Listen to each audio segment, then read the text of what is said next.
4 बजे उठना है, उठना है। सुबह ध्यान करना है, करना है। यानी साधना पथ पर जो पहला आदमी हमें लेकर चलेगा वो है धृष्टद्युम्न, यानी दृढ़ मन। इसके बिना तो कुछ हो ही नहीं सकता।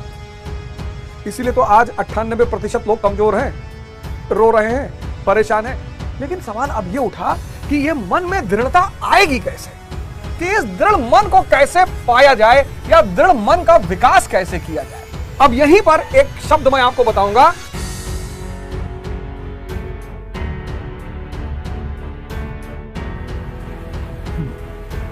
जय हिंद फ्रेंड्स।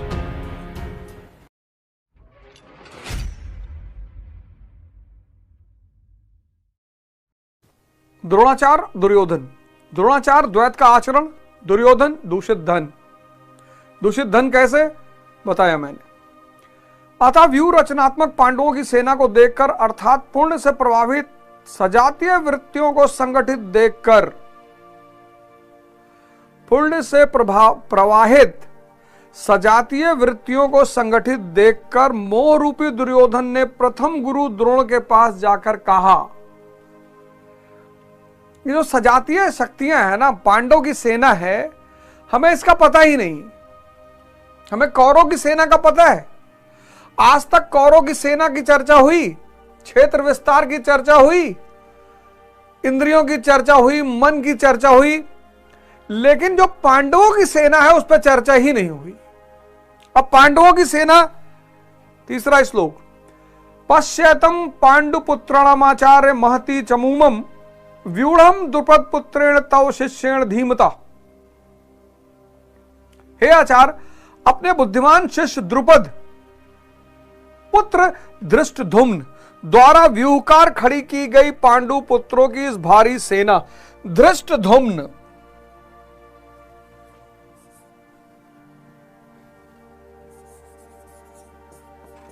धृष्ट धुम्न, यह है पांडवों का व्यूहकार।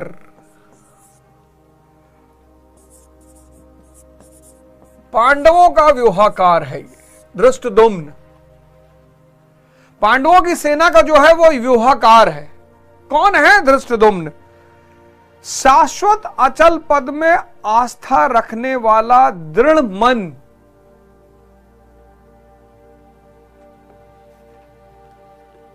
यही तो मुश्किल है। शाश्वत अचल पद में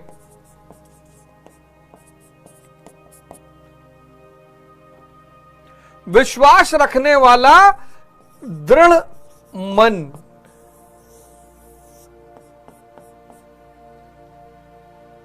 धृष्टद्युम्न, द्रुपद का पुत्र।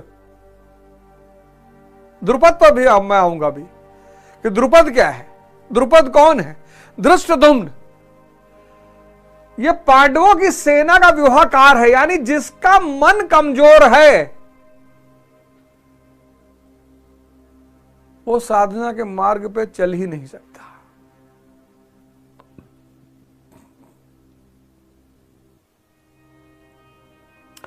चल ही नहीं पाएगा। इसीलिए तो आज 98% लोग कमजोर हैं, रो रहे हैं, परेशान हैं। यानी साधना पथ पर जो पहला आदमी हमें लेकर चलेगा वो है धृष्टद्युम्न, यानी दृढ़ मन। 4 बजे उठना है, उठना है। सुबह ध्यान करना है, करना है। यही दृढ़ मन पहला सेनापति है पांडवों की सेना का, धृष्टद्युम्न। यही व्यूहकार है। इसके बिना तो कुछ हो ही नहीं सकता।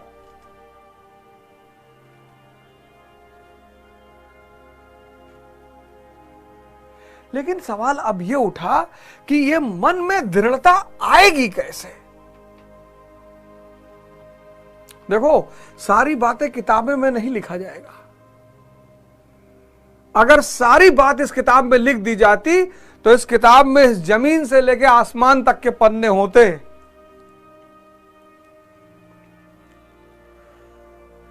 तो गुरु महाराज ने कहा कि तुमको आंखें दे दी, पढ़ लो, और अगर बुद्धि है तो लगा लो। अब दृढ़ मन जो है वो व्यूहाकार है पांडवों की सेना का, और दृढ़ मन पाना असंभव है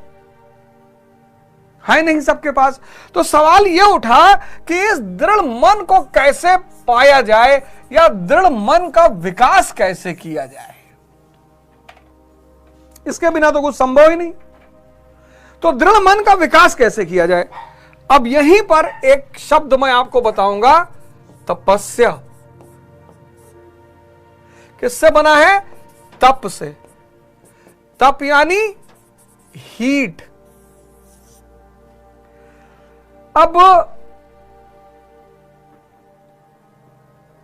ये तांबे का ग्लास, अब अगर इस तांबे के ग्लास को मैं बर्फ में रख दूं 10 साल, और 10 साल बाद इस बर्फ को मैं इस ग्लास को निकालूं, तो इसमें कुछ परिवर्तन आएगा? नहीं आएगा।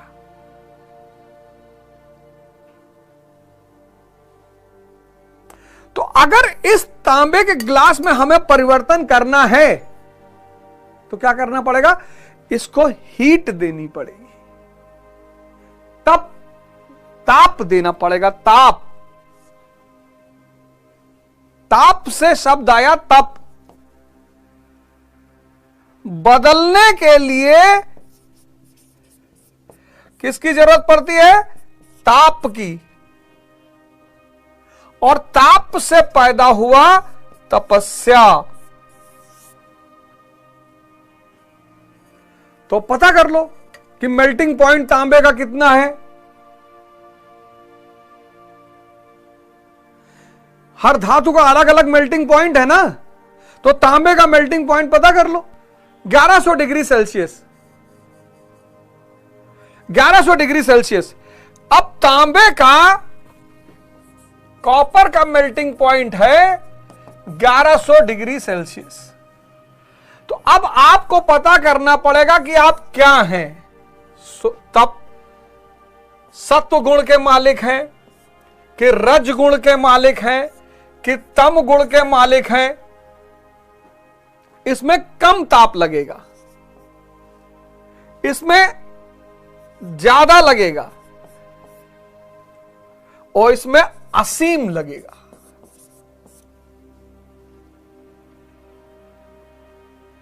तो जब सुबह 4 बजे नींद खुलेगी ना, और आप सात्विक गुण के मालिक हैं, तो आप उठ जाएंगे।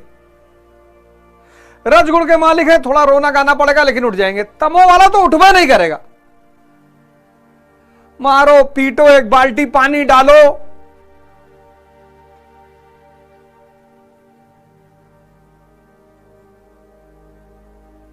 यहां कुंडली बहुत काम आती थी, यहां हॉरोस्कोप बहुत काम आता था व्यक्ति का गुण जानने के लिए।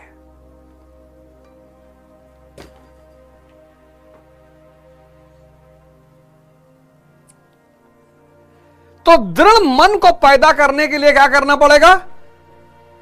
खुद को ताप देना पड़ेगा। और यहीं से शुरू हो जाएगी तपस्या। टेम्परेचर, तपस्या का मतलब ये थोड़ी जंगल भाग गए, वो तो भगोड़ापन है, एस्केपिज्म है। तपस्या मतलब अपना गुण पहले पकड़ना है। इसलिए जो लोग तपस्या साधना के मार्ग पर चलते हैं, उनसे तमोगुण का भोजन छीन लिया जाता है। कहते हैं गोश्त मत खाओ, मांस मत खाओ, मदिरा मत पियो, सब तमोगुण की चीज है। और तुम्हें धृष्ट धुम्न बनना है, दृढ़ मन वाला बनना है। और जब शराब पी लोगे तो मन तो 7वें आसमान में उड़ रहा है, उससे कहां ध्यान कर पाओगे।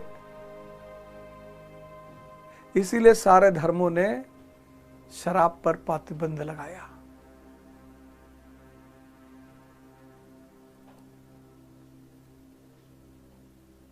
क्योंकि वो मन को मनचला बना देता है। आज तक तुमको किसी ने बताया नहीं होगा कि सारे धर्मों ने शराब पर प्रतिबंध क्यों लगाया। आज सुन लो, क्योंकि शराब मन को मनचला बना देता है। और साधना करने के लिए क्या चाहिए? धृष्ट धुम्न, दृढ़ मन, दृढ़ मन के लिए क्या करना होगा? पहले अपनी प्रकृति जांचनी होगी, फिर प्रकृति जांचने के बाद क्या करना होगा? ताप देना होगा, हीट देना होगा। 4 बजे नींद खुली, तो जब 4 बजे नींद खुल गई, अब मन रायता फैला रहा है, 5 मिनट कह दो, हाँ ठीक है 5 मिनट ऐसे खड़े रहेंगे फिर सोएंगे, 5 मिनट पानी में पैर रख के रहेंगे तब सोएंगे। यह है टेम्परेचर। साधना के रास्ते की सबसे बड़ी आवश्यकता है धृष्टद्युम्न। वही व्यूहकार है, वहीं से कहानी शुरू होगी। तो व्यूहकार कौन है? पांडवों का धृष्टद्युम्न, यानी दृढ़ मन। यही पूर्णमयी प्रवृत्तियों का नायक है, यहीं से कहानी शुरू होती है। साधन कठिन न मन कहूं टेका, रामचरितमानस में कहा गया है कि साधन कठिन नहीं, मन की दृढ़ता होना कठिन है। अब देखें पांडवों की सेना का विस्तार। धृष्टद्युम्न समझ में आया? सोचो कितनी, क्या गुरु महाराज ने अमृत दे दिया लोगों को कि जाओ ऐश करो, पढ़ो, तुम सब भगवान बन जाओ। इतनी सरल व्याख्या।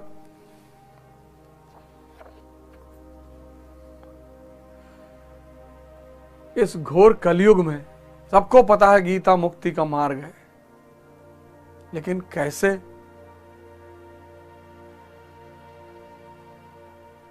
ये भारत आज जिस दौर से गुजर रहा है, भारत में कोई गरीब है? कोई गरीब नहीं है। ज्ञान मार्गी गरीब ही नहीं हो सकता। जो चेतना पे जी रहा है ज्ञान मार्गी है। गुरु महाराज के यहां लोग आते हैं, क्या क्या दान करके चले जाते हैं। गुरु महाराज कुछ रखते हैं अपने पास, सब बांट देते हैं। क्यों? क्योंकि परम धन है उनके पास, ज्ञान।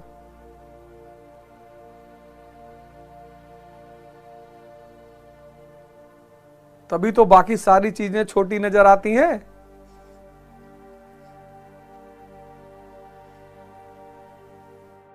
तो धृष्टद्युम्न, दृढ़ मन, वही नायक है पांडवों की सेना का। और आज सबसे बड़ी कमी किसकी है? मन की दृढ़ता की। सब परेशान है, सब परेशान है। मोटिवेशनल स्पीकर आपको बदल पाएगा? वो तो कुछ समय के लिए। मोटिवेशन भी एक नशा है, 4 घंटे का, 2 घंटे का, 1.5 घंटे का, 2.5 घंटे का। आप बदलिए ना अंदर से। छत्रपति शिवाजी महाराज मोटिवेशन सुनते थे, राणा प्रताप मोटिवेशन सुनते थे, अशोक मोटिवेशन सुनता था, अकबर मोटिवेशन सुनता था,